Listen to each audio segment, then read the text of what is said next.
This is the solution for question number 6 from the 2016 Mathematical Methods exam. So this is one of the optional questions. 6 part A, we want to determine whether or not these subsets are subspaces. 6b is bookwork, so we want to prove that the kernel of T is a subspace of U. And 6c, we want to find the coordinates of this vector with respect to this basis, which is a subspace of P3R. So for 6 part A, part 1, we have this subset. W1 is a set of infinite sequences of the form AN, and you can see that the even elements in this sequence are always 0. So first of all, we have to show that this is non-empty, and this is the first thing you should do when you get a question like this. So W1 is non-empty, so for example, 1, 0, 1, 0, 1, 0 forever.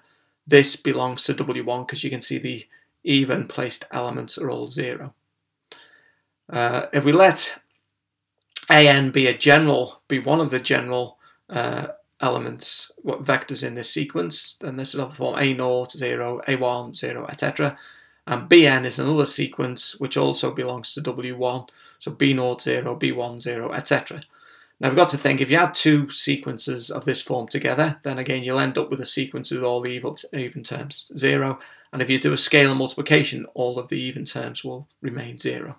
So if we take alpha times this vector plus this vector, then we're going to use scalar multiplication and addition for sequences. So alpha AN plus this BN gives us a sequence. Okay, so this is our sequence. So you can see the first element is alpha A0 plus B0, and then the second element is 0. The third one is alpha A1 plus B1, the fourth element is 0. And in this way you can see that when you add these together, the even elements again will all be 0. So this sequence also belongs to W1. So W1 is a non-empty subspace of S.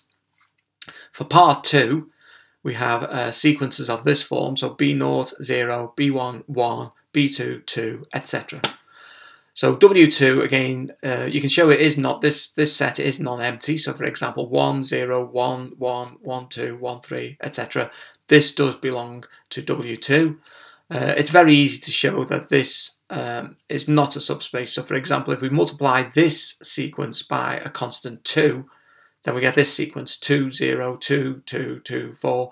And obviously this sequence is not of this form, because the second element should always be 0, that's okay, but the fourth element should always be 1, which is not true. So this sequence, twice the sequence here, does not belong to W2, and hence W2 is not a subspace of S. For part B, again, this is bookwork, you'll find this in your notes. So the kernel of T is non-empty because 0 is in the kernel. If U and U dashed are in the kernel and alpha belongs to the field, then T of U and T of U dashed is 0 because U and U dashed are in the kernel. So this is how we define elements in the kernel. And then we use the properties of the linear transformation. So T, we know that T is a linear transformation. So T of AU plus U dashed is the same as alpha TU plus T of U dashed.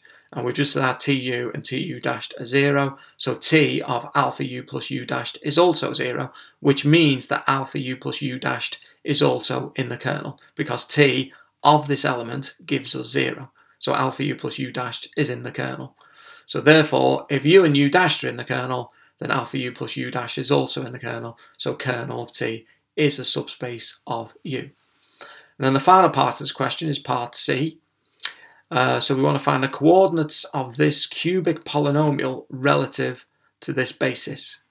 So we write down, here's our polynomial, and we write down the basis elements multiplied by coefficients A, B, and C. And A, B, and C will be the coordinates of this vector with respect to these basis elements.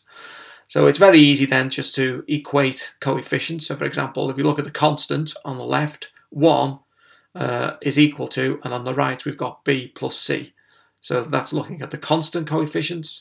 If we look at the coefficients of X, then we have 2 is equal to A minus B. And there's nothing there. So A minus B is 2. And then we get these from the quadratic coefficients and the cubic coefficients. And now we have to solve these equations, and you can see they do have a solution. A is 1, B is -1, and C is 2. So this VB are the coordinates. You would write these within square brackets. Yeah, so the square brackets to denote coordinates. So the coordinates are 1, -1, and 2. And that concludes the solutions to question number 6.